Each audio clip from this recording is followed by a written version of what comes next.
They thought it was just an old paddle mounted on a silent fishing boat. But when the Coast Guard smashed it, his name carved into the splintered wood revealed fragments of wartime memories. Just an hour later, the sea trembled. The Navy appeared, bearing a precious wooden paddle laser engraved with his entire wartime journey, every scar, every victory. What secret lies behind this quiet man? Why did the waters shudder when the truth emerged? This is not merely a story of a destroyed object. It is the journey of loyalty, wartime memories, and the undying flame of a hero. Discover the story of Jacob Harrow, the man who reminds us of the value of sacrifice. Keep your eyes fixed.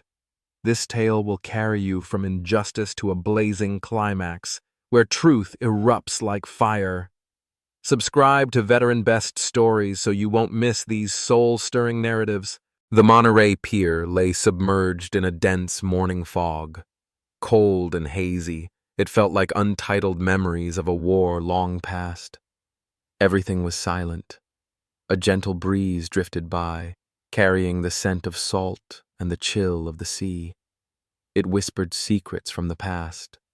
Thomas Willard stood motionless on the old wooden boat named Sea's Requiem. Once a loyal companion, its paint now flaked and its planks marred by time. At 80 years old, his frame was thin yet erect, as if he still wore his uniform. His faded navy jacket fluttered lightly in the wind. The shoulders were worn. His hand slowly stroked the wooden oar hung carefully at the boat's side, a weathered paddle etched with Willard, 1969. That oar was not merely an object. It bore witness to a lifetime. It evoked his days as navigator aboard the destroyer USS Enterprise, guiding comrades through storms, evading bombs, leading through the smothering smoke of war. He spoke little of the past, yet every deliberate movement and distant gaze carried the weight of unspoken truths. Since leaving the service, Thomas lived quietly in this coastal town. Glory and medals gone, he remained with local children, teaching them to row, to listen to the sea's breath, to respect what cannot be seen, courage, honor, and the silence of a survivor. That morning, he carefully hauled in his net, hands steady as ever. Yet minutes later, the placid sea roared with engine noise and crashing waves. A Coast Guard patrol boat emerged from the fog. Red and blue lights flashed warning. Sea's Requiem lurched. Thomas gripped the rail, his eyes betraying no fear, only silent shock, as if time had reversed, returning him to that moment when the USS had bucked beneath raging seas. A young officer boarded. His face was cold, his voice as sharp as steel. "Inspect the vessel." No greeting, no empathy, only a swift, icy command like the morning mist. They advanced, heedless of the boat's age or meaning. One kicked the oar from its cradle. The ancient wood split in two with a dry crack like breaking bones. "Son." The inscription, Willard, 1969, shattered. Thomas said nothing. He stood there, hand clenched white, not from physical pain, but from an invisible loss, like a fragment of wartime memory trampled by a thoughtless generation. No one asked what that oar meant. No one needed to know who he was. Nearby, Lily Carson, a 19-year-old summer volunteer at the dock, watched in horror. Her eyes wide, face drained of color. Her phone trembled as she recorded every moment. Unable to believe what she saw, Lily posted the clip with the title, "They broke Mr. Thomas's paddle." In seconds, outrage spread like wind. Neighbors who had seen his gentle smile that morning fell silent. None knew what to say as they watched him quietly gather the splintered wood. No sighs, No tears, only those deep eyes, like an ocean after a storm. Mrs. June, the cafe owner by the bay, hurried over with a bottle of water. Her face showed confusion and sorrow. She offered it as a small consolation. Thomas shook his head. He would not take it. He gazed out to the distant horizon, still unmoving as if nothing had happened. The wind blew, the ore lay shattered, yet inside him something smoldered. Not anger, but a pride awakened. A feeling dormant for years. The sensation he had known standing on a deck amid firefights, leading his team toward the light. He did not need anyone to call him a hero, but at least he deserved to be remembered as a human being. The broken ore lay motionless at Thomas Willard's feet.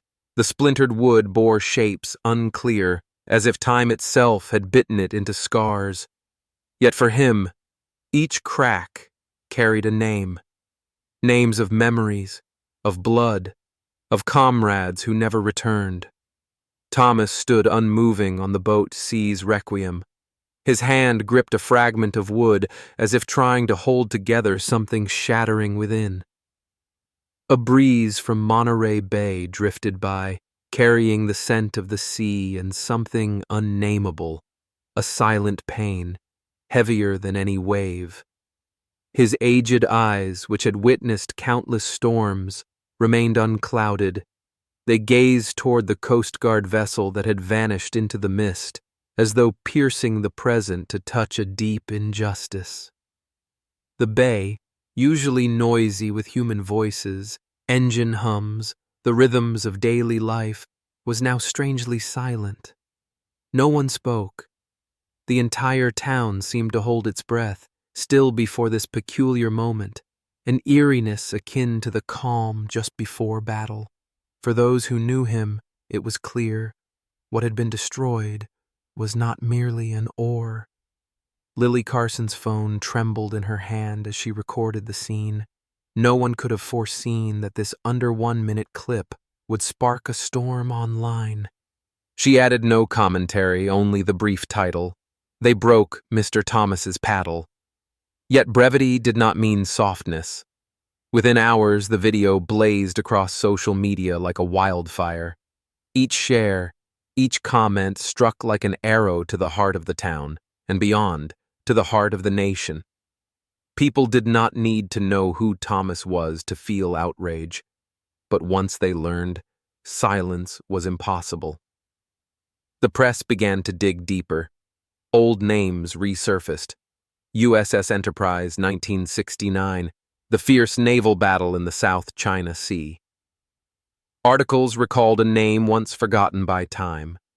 Lieutenant Thomas Willard, chief navigator, who led his fleet through storms of fire and saved 38 lives on a moonless night. A story once inked in silver on a military dispatch was now rekindled by the flame of justice. The shattered ore proved not to be merely an object. It was a witness, a symbol, part of the very body of a soldier who had hidden wartime memories in silence.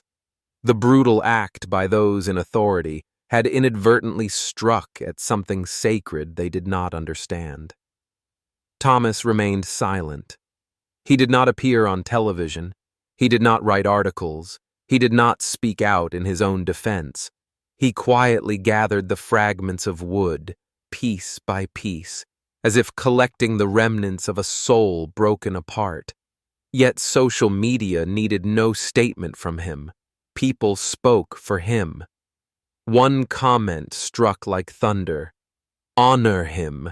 He is the reason I still believe in American integrity. A veteran in San Francisco, later confirmed as a retired Navy petty officer, shared, "I served with Thomas Willard. He was more than a navigator. He was the light that guided us out of hell." From a small dock, the story surged into national news. Each headline was a stronger heartbeat. Each view added another voice in his favor. And then, at a naval base nearly 500 miles from Monterey, Another man sat up as if stirred by a memory that had not slept. Daniel Holt, 78, silver-haired yet still standing as straight as in uniform, watched the video for the third time. He needed no introduction. He recognized instantly the man in the clip, the one who had pulled him from a burning ship compartment, the one who had looked at him through smoke and said, "As long as we live, we fight." That memory remained whole, but this video, like a blade, pierced straight into his chest. The old sailor's pride was wounded. He gripped the armrest until his knuckles whitened. His eyes, which had seen hell itself, now saw only one thing: his friend dishonored, cowardly, in silence. Daniel rose and grabbed his phone. His voice did not tremble, but rang cold and clear like a battle order. "Prepare the fleet. Set course for Monterey. My friend will not endure humiliation alone." He did not know what lay ahead. Yet men like them, when they stood, could make an entire generation hear their footsteps. The fog began to lift over Monterey Bay. Dawn's light threaded through the cold haze, revealing a morning that seemed peaceful. But something was stirring. Deep in the water, in memory, in the heart. A silent tremor, like the distant echo of 1969, when USS Enterprise lay trapped amid seas of fire. Now it surged up from the ocean's depths. Thomas Willard remained standing, quiet, motionless, on the boat's sea's requiem. His hand gripped a splintered fragment of paddle, the wood still carrying the scent of salt, of time, and of the past. His eyes fixed on the misty horizon. They no longer belonged to an old man, but to a warrior who had never lowered his weapon. The fire in his gaze was not fierce, yet enough to burn through the injustice hanging over the water. Monterey Harbor, once alive with fishermen's laughter, the hum of engines, and the whisper of wind through nets, now lay solemn as a vast forge heating steel. No one spoke, yet the air felt dense.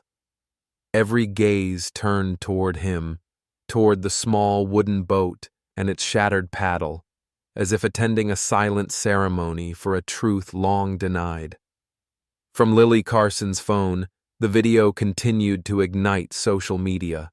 Like a gale tearing down walls of silence, millions of views poured in, leaving waves of outrage, sorrow, and awakening in their wake.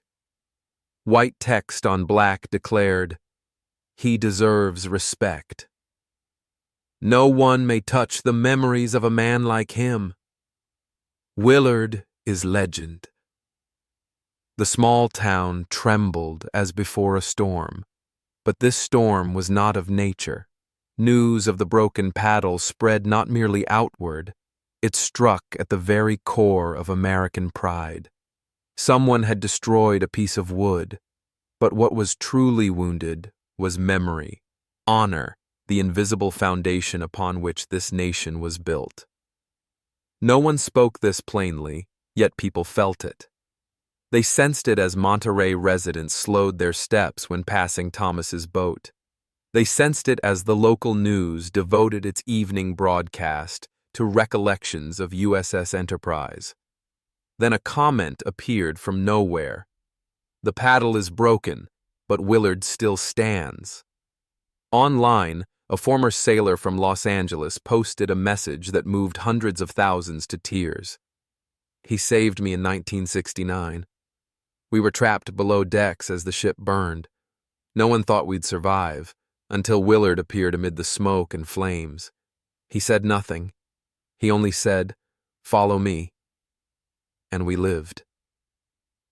That post struck like a lance.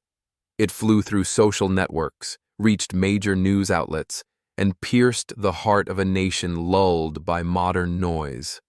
CNN ran a special report, "The Broken Paddle, Thomas's Eyes," and the headline, "Who will restore that honor?"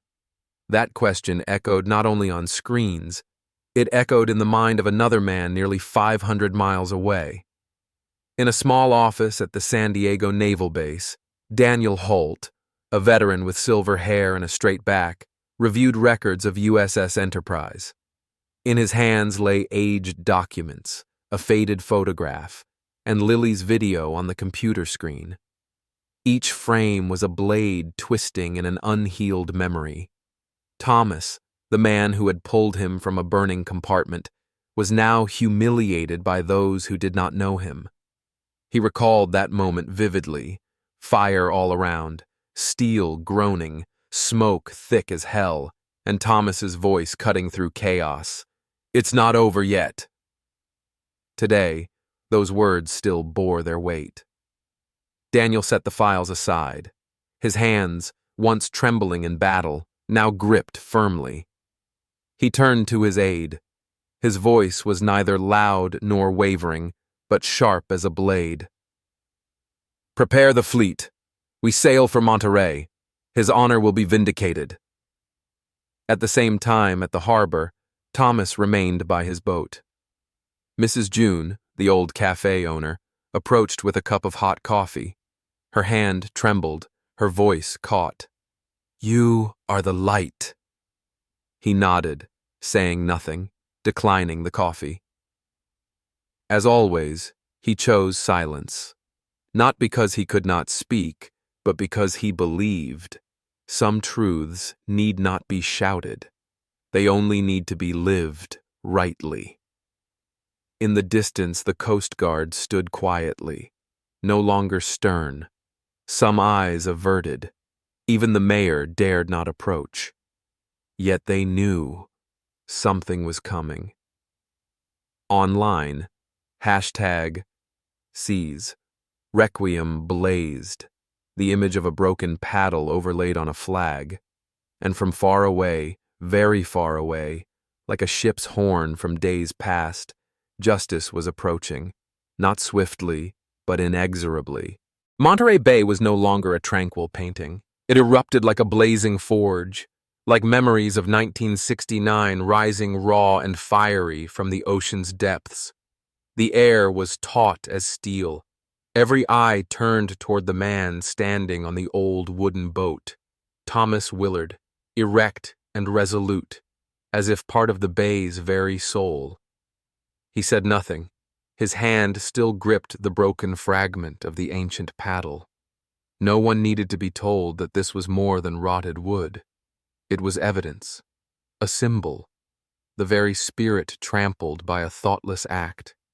Thomas's gaze burned, not with anger, but with deeply wounded pride.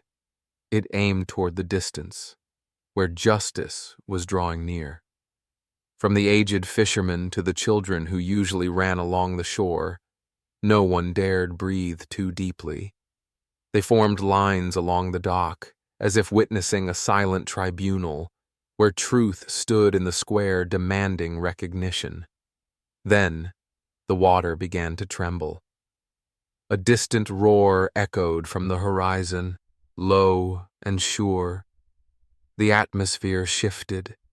The surface of the sea seemed to stretch under the weight of something greater than humanity. An engine's roar tore through the space. 3 gray destroyers slowly cut across the bay.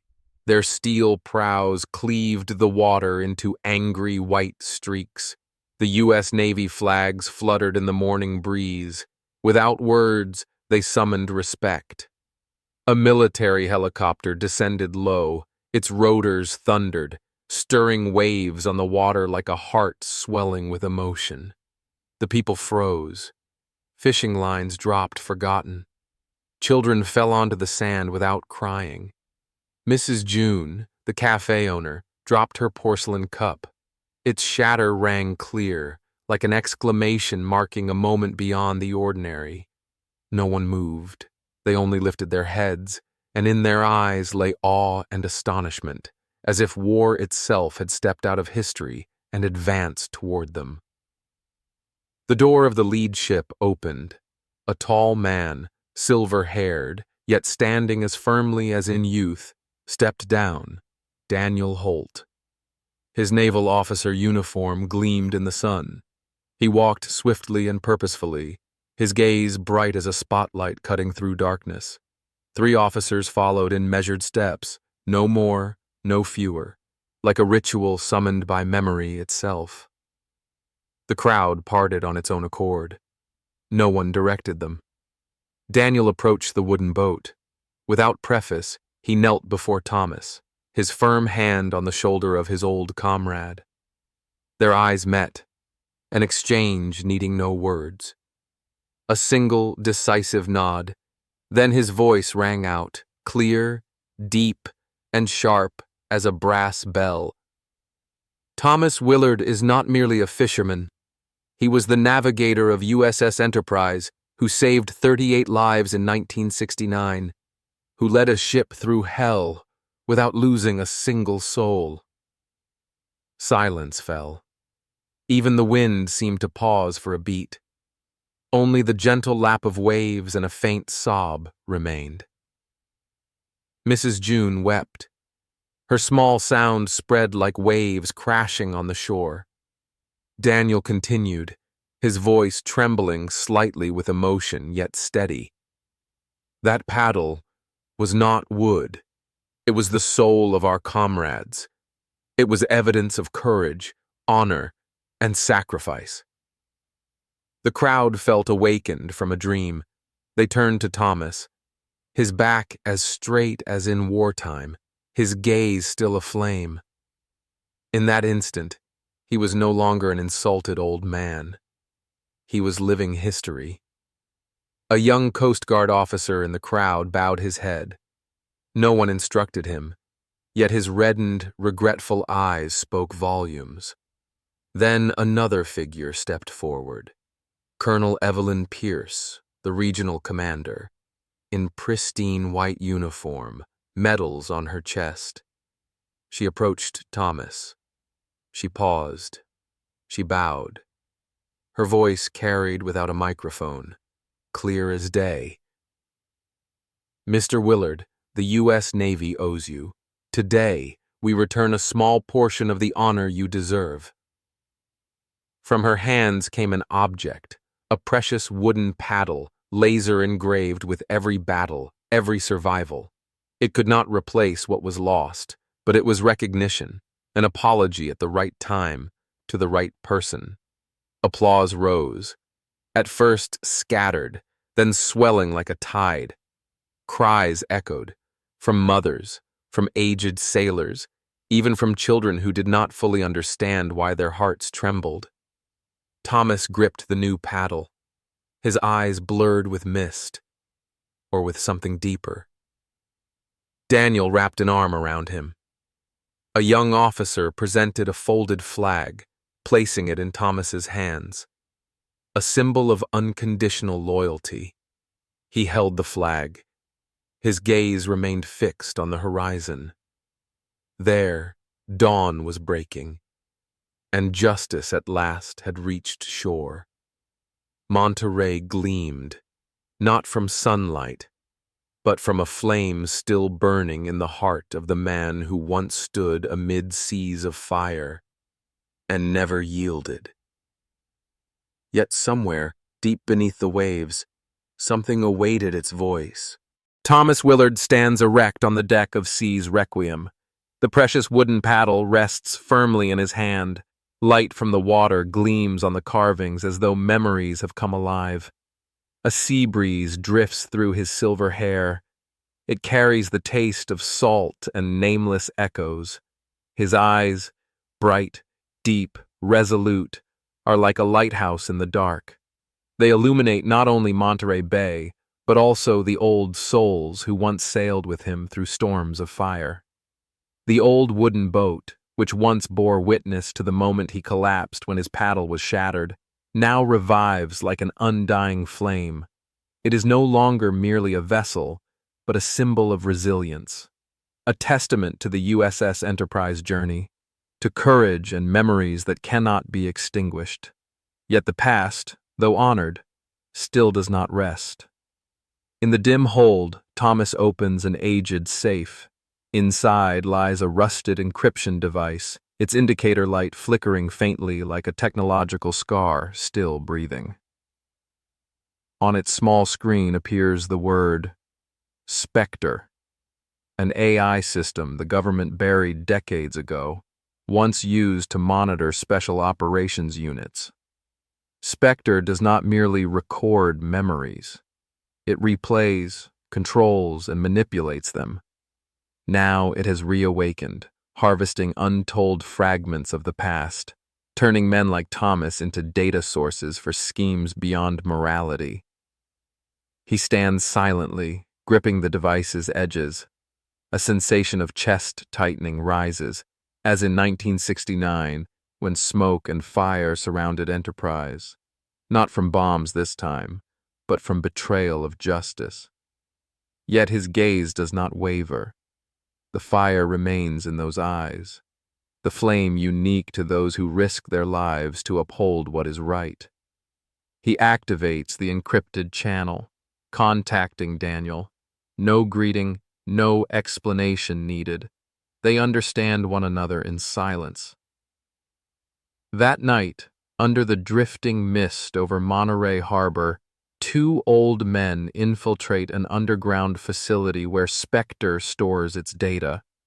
There is no guard, no weapon, only memory, loyalty, and resolve to protect what is most sacred, the comrades' recollections.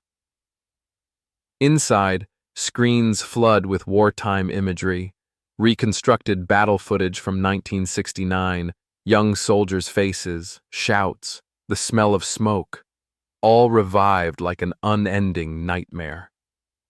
Thomas moves to the control terminal, enters the destruction code, but before he can trigger it, a hologram appears. His fallen comrade's likeness, familiar face, and hollow eyes. A cold voice intones, "Your memories belong to us." That declaration cuts like a blade into his loyalty. Thomas does not hesitate. He triggers a flare.